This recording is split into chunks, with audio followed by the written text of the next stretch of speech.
Agora vamos lá para o Supremo Tribunal Federal, que começa a julgar o marco temporal das terras indígenas. A Janaína Camelo está acompanhando tudo e vai trazer agora os detalhes ao vivo. Oi, Jana, boa tarde. Como é que tá? Já começou? Põe pra gente aí o andamento desse julgamento, por favor. Ô, vento. Muito boa tarde, Márcia. Olha, hoje particularmente está ventando bastante. Hoje está assim. Mas olha só, inclusive está cheio de indígenas aqui no STF, viu? Vieram ver aqui esse julgamento presencialmente. Inclusive colocaram uma televisão aqui na Marquise, nessa parte de fora, lá do outro lado, para o pessoal assistir. Então tem vários indígenas aqui também presentes. Esse julgamento já começou. O relator é o ministro Gilmar Mendes, ele acabou de ler o relatório dele, agora estão sendo feitas as sustentações orais. Os advogados das partes estão falando agora. A ideia é finalizar essas sustentações orais ainda hoje. O que está sendo julgado? 4 ações que questionam a constitucionalidade da tese do marco temporal, né, na demarcação de terras indígenas. Esse caso chegou aqui, Márcia, no STF, depois daquela problemática toda envolvendo o Congresso Nacional, o Palácio do Planalto, porque o Congresso aprovou essa tese, dizendo que só pode ser demarcada terras que já estavam sendo ocupadas até 1988, até a data da promulgação da Constituição. O presidente Lula vetou, o veto do presidente Lula foi derrubado pelo Congresso e aí o caso foi judicializado, porque já estava entendido que o STF, anos atrás, já tinha decidido que a tese do marco temporal é inconstitucional. Então esse caso já era esperado que fosse judicializado, foi o que aconteceu. O ministro Gilmar Mendes pegou esse caso e aí durante todo esse ano ele fez várias audiências de conciliação com todas as partes envolvidas, parlamentares, ruralistas, indígenas, pessoal do meio ambiente, para tentar chegar num consenso, né, num acordo em comum ali. Não foi tão possível, viu? Mas ele colocou esse caso para ser julgado.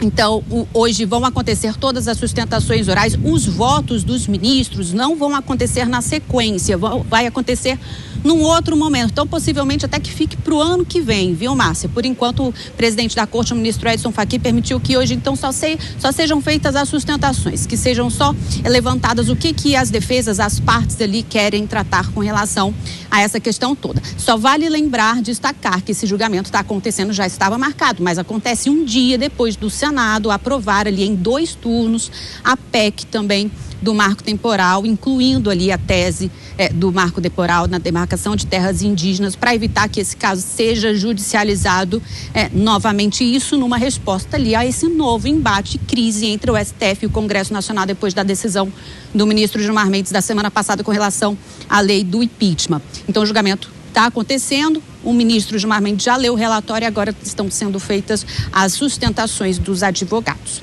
Márcia. Obrigada, Janaína Camelo, pelas suas informações. E a gente já abre também aqui a análise da nossa comentarista do agronegócio, que chega em tempo real, a Mariana Grilli com a gente. Mari, o que muda com essa análise? Para o agronegócio, realmente é importante estar de olho nesse julgamento hoje? Boa tarde.